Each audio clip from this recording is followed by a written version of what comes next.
Bismillah ar-Rahman ar-Rahim. So we just talked about several reasons why it is critical, paramount to set goals and work actively towards them because it impacts our self worth, self motivation, and so on and so forth. So let's talk about. I want to share four stories of people who regretted not having or fulfilling New Year's resolutions because it's oftentimes we can narrate or we can link ourselves to different stories and feel like we are in the shoes of that particular person. Just talking about the key points or principles, it sometimes is very vague for people. It's not uncommon for people to regret not setting or fulfilling their New Year's resolutions.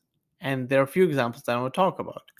First is an example of this young boy, Ahmad, who's a Muslim and who had always been committed to his faith and his community. However, he found himself feeling disconnected and unfulfilled and realized that he had been neglecting his spiritual growth and development. Therefore, as a New Year's resolution, Emma decided to make relationship with God the priority and set a goal to read the Quran in its entirety and attend weekly religious classes, perform prayer on time. However, as the year went on, Ahmad focused or found himself caught up in the demands of work, family, life, and struggled to find time and energy to focus on his spiritual goals.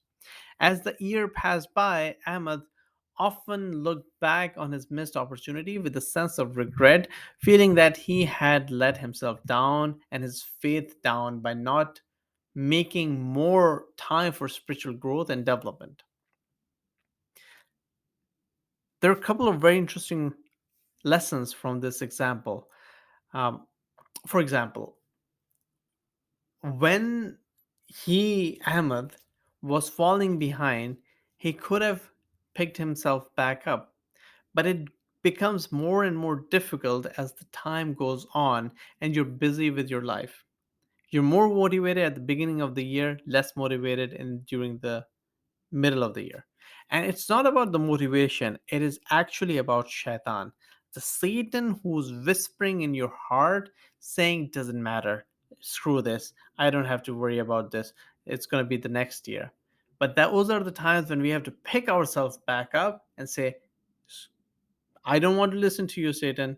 I'm going to do what is right, what is aligned with my values and my priorities. And that's what I'm going to do.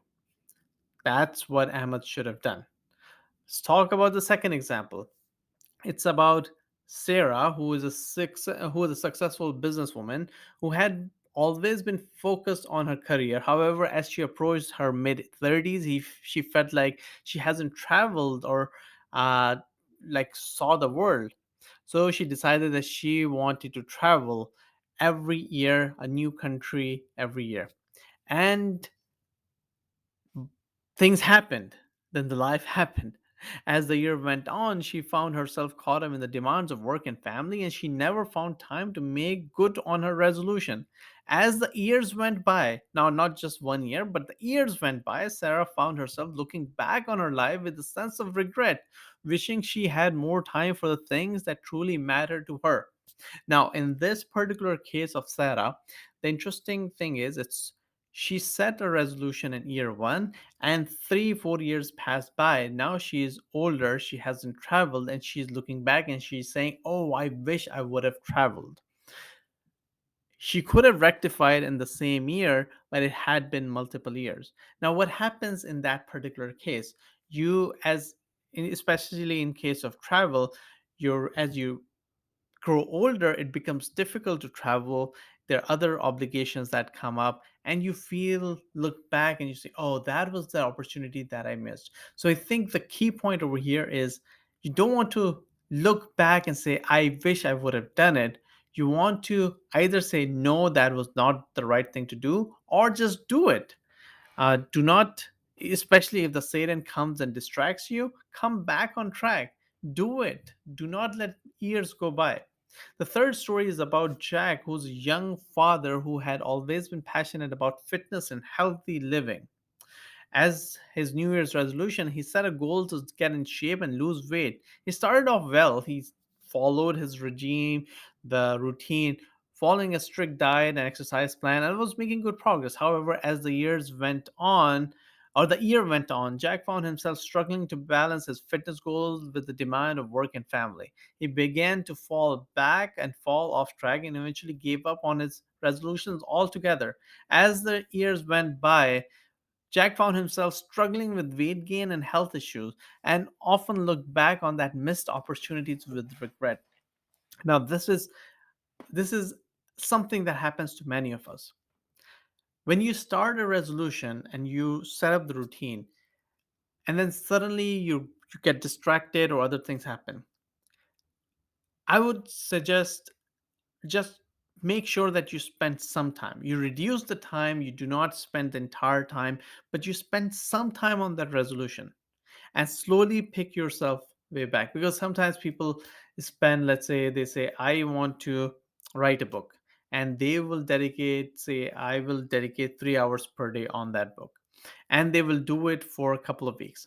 But when the life happens, it's difficult to continuously do that over a long period of time, especially when you have other commitments. You have family, you have work, you have businesses. I get it. But the point is that instead of just getting done with that and not doing it at all, spend 15 minutes, spend half an hour. And then once you get into the rhythm, get increase the amount of time so that it doesn't impact the other priorities. So number 4, it's the story of Rachel, who is a talented artist and who always dreamed of turning her hobby into a career. However, she had always been too afraid to take the leap and pursue her dreams. As a New Year's resolution, Rachel decided to make courageous decision and take steps necessary to turn her passion into a profession. However, as the years went on, Rachel found herself held back by her own doubts and fears and never mustered the courage to follow through on her resolutions. As time passed, now Rachel looks back and says, that was a missed opportunity. I should have done that. And there is that sense of regret. Now, I want to elaborate on this particular example. Yes, there is a sense of regret because she could have done and didn't happen, and sometimes it requires a lot of effort to get things going, but failure is okay, sense of regret is not.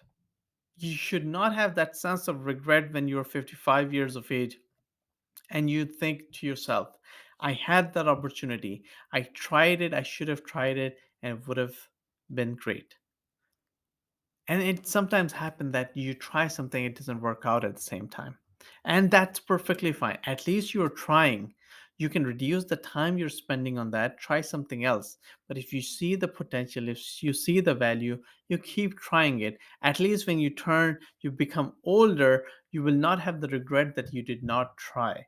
At least you tried. So, these are just a few examples and stories of people who regretted not having fulfilled their New Year's resolutions. While each person's story is unique, they have all of them highlight the potential consequences of failing to set and work towards specific goals and the importance of staying focused and committed to achieving what matters most to us. Thank you very much.